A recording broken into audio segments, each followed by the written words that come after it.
Très chers compatriotes, nous voici au terme de l'année 2021. Les temps se succèdent et ne se ressemblent pas. En effet, la période de fin d'année est toujours particulière et nous rappelle les valeurs fondamentales de la vie que sont le partage, l'entraide, l'amour, la solidarité et la foi en un lendemain meilleur.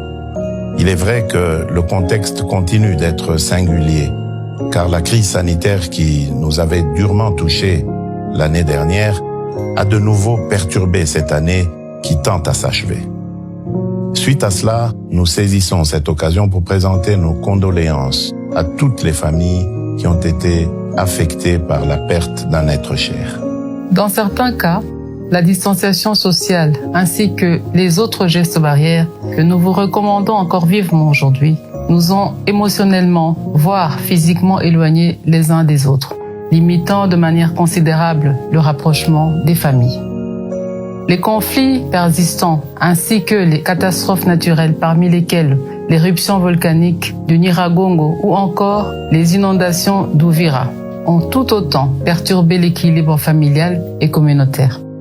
Nos pensées vont ainsi à tous les déplacés internes qui, contre leur gré, passeront ces fêtes loin de leurs proches ou dans un cadre de vie différent de celui auquel ils aspirent.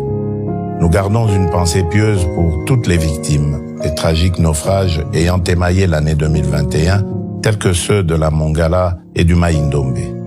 Par ailleurs, la période des festivités est l'opportunité de regarder à ce verre à moitié plein et de partager de belles histoires.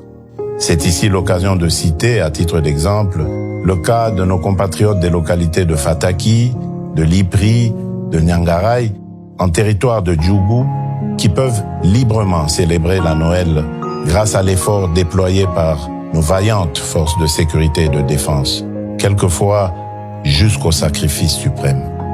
Il est pour nous l'occasion de renouveler ici nos hommages aux militaires tombés, armes à la main, en quête du rétablissement de la paix sur notre territoire et, avec eux, de nombreux concitoyens victimes de la barbarie terroriste d'un petit groupe ennemi de l'amour et de la concorde nationale. Nous n'oublions certainement pas le personnel médical qui a permis de tirer un trait définitif à la 13e épidémie d'Ebola dans le Nord Kivu et qui, aujourd'hui encore, expose sa vie pour sauver la nôtre contre la Covid-19. Leur travail nous permet de passer ces fêtes avec beaucoup plus de quiétude. Partout où nous nous trouvons à travers le pays et selon que nous le pouvons, pensons aux plus vulnérables et à ceux qui sont dans le besoin autour de nous.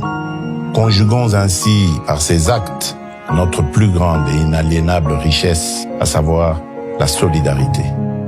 Il est de notre devoir à tous, sans exception, où que nous soyons, de rendre beau et joyeux ce jour de la Nativité.